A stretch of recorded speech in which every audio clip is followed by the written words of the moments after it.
And I have also always told my children that the quality of friendship in Golden Pride far exceeded any association I had during my lifetime. After high school, San Beda closed. No? A lot of our classmates went to LaSalle or Ateneo. Kami, we stayed on kasi ano nun martial law. No? So there were only two sections in 1971 that was left. No? Political science and economics.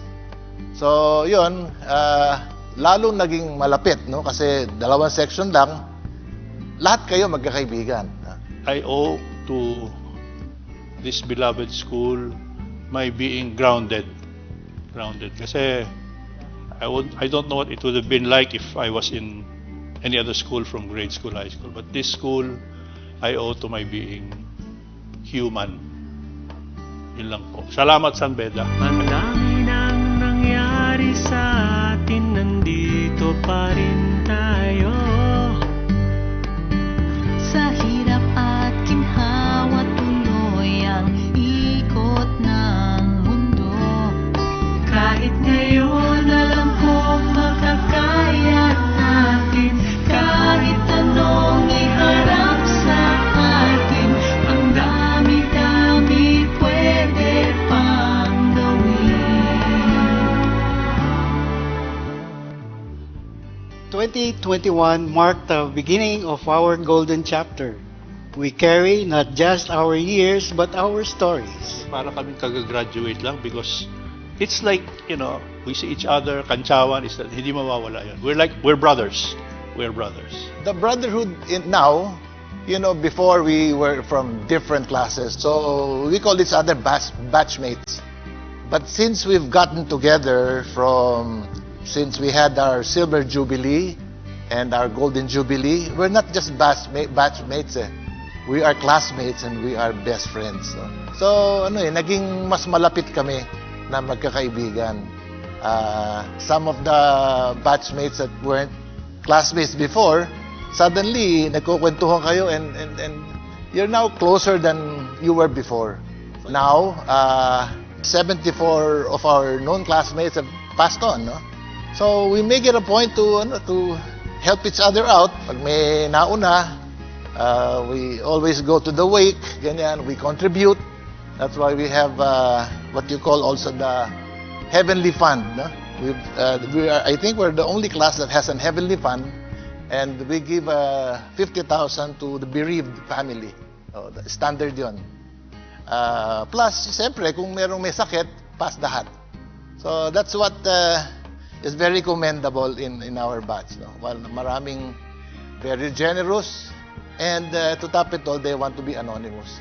So yun ang maganda. Bawal sa amin ang mayabang. So yun. And we have a lot of empathy to each other. Friendship that has started when you were very, very young. I was 5 years old when I was already here in San Beda, Mendiola. And the classmates I've had through the years until 1971 has carried me all throughout. And I value that friendship. And I treat each and every one as a brother. I think 55 years from high school, sama-sama pa rin yung grupo. I would like to make a special mention sa dalawa naming classmates. One, si Jimmy Chong. He started it on. He fused the class together. Second, si Eric Cruz. Unfortunately, they have reported back to the principal in heaven. No? Pero those two started it. No? Kaya kami ngayon, sama-sama pa rin. Masaya, malungkot, nabigo, lakot, nandito pa rin tayo. Nawala na kita, lumakas, huminap, nandito pa rin tayo. Di ka mag-iisa, may kasama ka sa biyahe ng buhay mo. Umulan, umaraw, nandito pa rin tayo.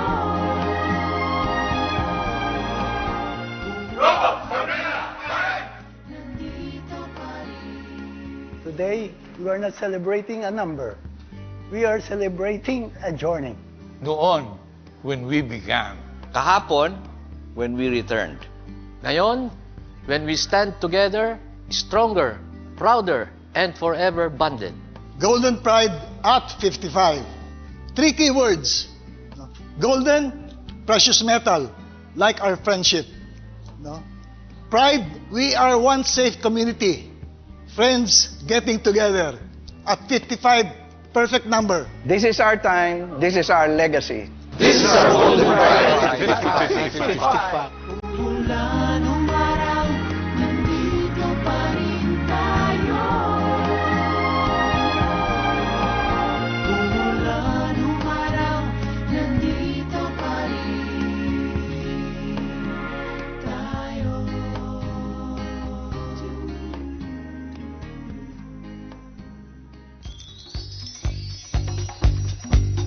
Good evening, San Beda! Wow!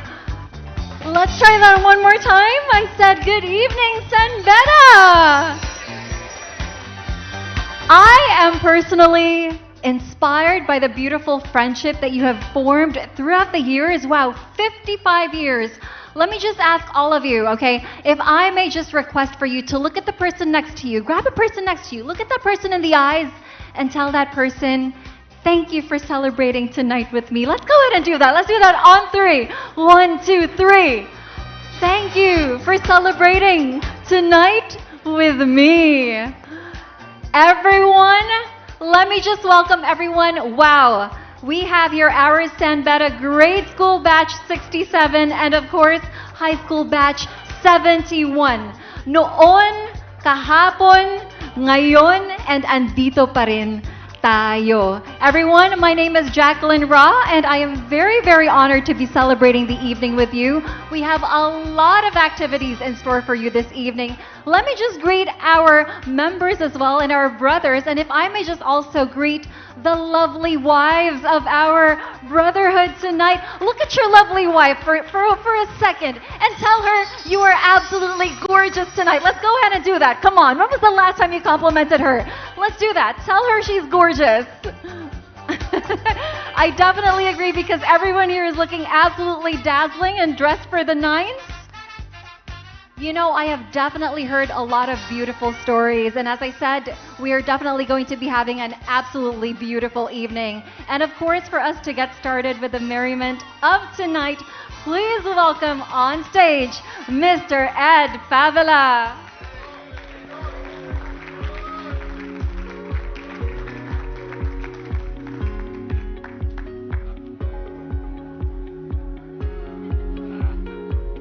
Thank you. Go San Beda fight! Teka muna, I'm not here to do an inspiration talk sa inyo. Then all of you are inspired already with your beautiful wives, your lovers, and everybody else. No? So, ang gagawin ko lang ngayon, administrative, okay? Pero from this side, no? Let's hear it. Let's hear it. Go San Beda fight! 1, 2, 3! 3 times. Mahina. Sibukan natin kung tatalunin dito. Go San Beda fight! 1, 2, 3!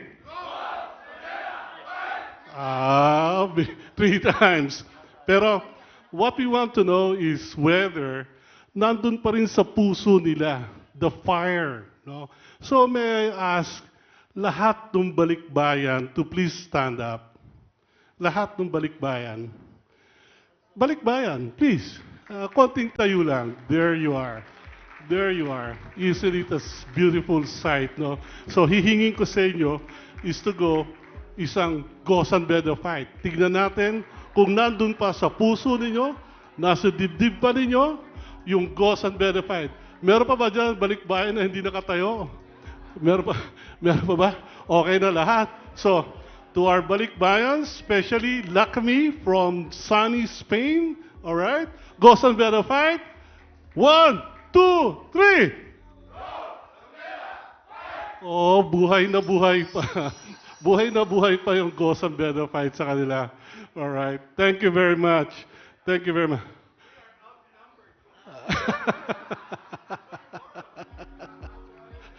Lahat na yun.